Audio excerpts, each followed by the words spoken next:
Ngayon naman ay magme-merge tayo ng raster layers. Merge ay pagdudugtungin natin ang magkakatabing rasters para magbuo ng mas malaking raster layer. So, ang merge natin ngayon ay ang SRTM30 para sa Province of Isabela. Ito ang de-demonstrate ko ngayon. Ano ba kasi ang SRTM30? Ito ay Near Global Digital Elevation Model or also called DEM, na ang approximate size ng bawat pixel niya ay 30 meters. So, ibig sabihin, bawat isang pixel dito ay 30 by 30 meters ang resolution. At ang contents niya ay kung ano ang elevation ng bawat pixel na yon. So, dito sa Isabela, itong partner ng Isabela, makita natin yung ano ito, Sierra Madre Mountain Range. Nandito ang Costad Isabela at nandito naman ang Cagayan Valley. Ito ang valley ng Cagayan. Ito ay mabundok na ulit sa west natin kung nasan ang Kalinga, Apayao at Mountain Province. So, yun lang. Ang SRTM 30-meter resolution na image ng values ay kung anong elevation. Halimbawa, kung 500 ang elevation nito, ay 500 ang value ng pixel dito. At ito kung 0 ang elevation niya, 0 ang value ng pixel. And so with this area, kapag itong natatapatan ng mouse ko ay 1 meter ang elevation, ay 1 ang value niya. So, yun ang SRTM30. So, ano ba kasi, meron, ang naunang lumabas kasi ay SRTM90 na 90 meters ang elevation. So, pag tinawag natin DEM, ang standard nito ay yung SRTM30. So, ano bang gamit kasi ang digital elevation model o ng SRTM30? Una, ay sa 3D rendering sa mapa. I-render natin na parang 3D ang ating mapa kapag meron tayong digital elevation model. Magamit din siya sa pag-delineate ang stream networks. Kasama dito ang rivers, creeks, ephemeral creeks, and waterways. Pangatlo, kaya rin ito mag-delineate ng watershed.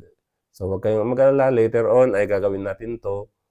Itong 3D ay gagawin natin ngayon sa Lab 3, pero itong number 2 and 3 ay sa susunod ng mga laboratory activities pa natin gagawin. So, ngayon, ang gagawin nyo ay, kung gusto nyo i-download ang SRTM30 ng Isabela, ay download nyo sa ating Google Drive. Otherwise, kung gusto nyo i-download ang SRTM30 sa inyong respective province, ay panoorin nyo ang YouTube video nito, na kung saan gagamitin yung QGIS sa pag-download ng SRTM30. So, ang SRTM30 pala ay composed of many tiles. Tiles ang tawag sa bawat square nito. Tabi-tabi siya kasi para madali lang mag-download ng maliitan. Kasi kung da-download mo buong mundo kaagad ay makaabutin ng ilang oras yan, lalo kung mabagal ang internet. Kaya ang ginawa ng NASA ay, siya ang gumawa ng SRTM30 ay, dinivide niya into 1 degree by 1 degree. 1 degree longitude, 1 degree latitude. So, itong lower left nito ay, ang pangalan niya ay N16E121. Ibig sabihin, 16 degrees latitude dito at 121 degrees longitude. How about this? Itong tile na ito ng SRTM30 ay 16 degrees latitude, 122 degrees longitude. So, ito ang file name ng bawat SRTM tiles. Kaya sa file name pa lang ng SRTM ay makikita mo na kung anong degree latitude sa longitude ang coverage niya. Next. Ngayon, punta tayo sa QGIS. I-load natin ang raster layers ng SRTM30. So, north 16 is 121 or latitude 16, longitude 122. So, 4 na tiles ang applicable sa Isabela. At para makita natin kung nasaan ang Isabela ay, kaya load din natin ang layers ng municipalities of Isabela. Ito QGIS tayo ngayon. Una, i-load ko yung cities and municipalities of Isabela. Yan. Tapos, yung download ko na SRTM30.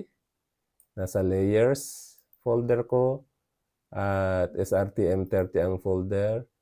And we need the N16E121. Ayun, dito siya. So, sa lower left ng Isabela. N16E122. Yun, naload na siya dito. No? Tapos, N17E121. Yun naman. And N17E122. Yan. So, nakuha natin ang SRTM na sumasakop sa province of Isabela. Yan. Para makita natin na transparent yan, palitan natin ang symbology. Load style. Style, municipality. Yan. So, kita natin ang municipalities ng Isabela. Next, balik tayo sa PowerPoint. So, ito, ang mag-merge na tayo. So, punta tayo sa QGIS, raster, miscellaneous, and merge. Raster, miscellaneous, and merge. Yan. So, una, select natin yung input na layers. So, dito, merong 4 na raster layers ng SRTM, kaya i-check ko sila. Huwag niyo munang iraran ito, Then, anong kasunod? Pwede na. Pwede nang i-run. Run. Running. Mabilis lang. Close ko na, tapos na daw ang merge command. Nandito na siya, isang file na. So, pwede ko nang tanggalin tong mga ito. Itong 4 na SRTM raster tiles at dahil na sa isang raster na siya, na-combine na siya. So, balik tayo sa PowerPoint. Ayun, na-combine na natin ang SRTM. Kanina ay 4 na tiles siya, ngayon ay naging isang tile na lang. So, kailangan natin i-clip to extent. Kasi kailangan nating bawasan ang file. Masyadong malaki siya kapag hanggang dagat at malayo naman sa Isabela ang coverage natin. So, i-clip natin siya sa borders lang, sa dulo-dulo ng province of Isabela. So, anong gagawin natin? Anong sabi niya dito sa PowerPoint? Run natin clip to raster extent. So, punta tayo sa raster, extraction, clip to raster extent. Clip to raster extent. So, ang gamitin nating input ay yung merge at ang clipping extent ay ang extent ng cities and municipalities in Isabela. Kaya, i-save natin siya.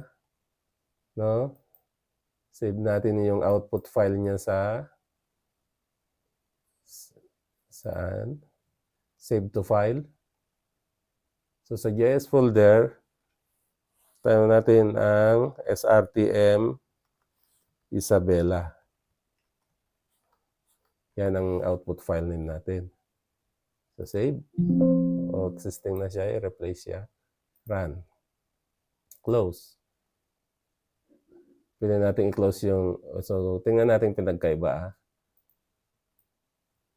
Ayan.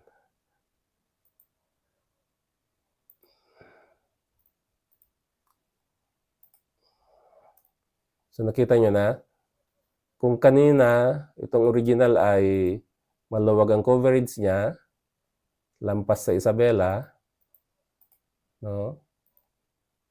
Yan. Zoom to layer. Yan. Ngayon, itong isa ay SRTM ay eksakto lang sa dulo-dulo sa corners ng Isabela. So, yun ang ginawa natin. Nag-merge tayo ng raster.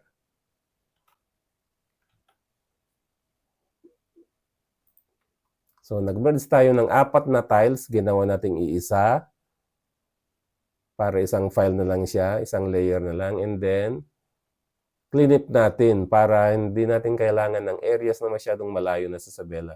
Gusto lang natin makuha yung SRTM ng Isabela area.